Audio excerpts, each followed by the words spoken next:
Ku kama sana'a mata,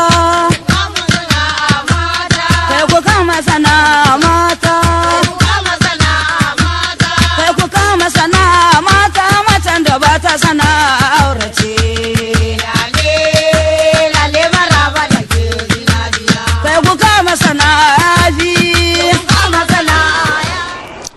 Barkanmu da yau a cikin shirin namu na sana'o'inmu. A yau ne za mu haska muku sana'ar lalle wacce aka fi sani da design a wannan zamani. Sana'ar lalle sana'a ce da ta zama sananna a nahiyar Afirka da Asia, musamman kasashe kamar su Nigeria, Niger, Sudan, Mali da kuma sauran kasashen Larabawa.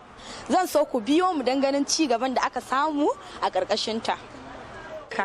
Barka, alaikum salam wa rahmatullahi ta'ala wa barakatu. Ko za mu iya sanin sunanki? Sunana Maimuna Abubakar. To malama Maimuna, mecece sana'arki? Ni dai sana'ar kunshi da design. Ko za mu iya sanin sunanki? To ni sunana dai Hajiya Jummai mai design.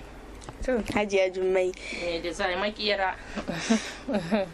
Hajiya Jummai mecece sana'arki? Sana'a na lalle.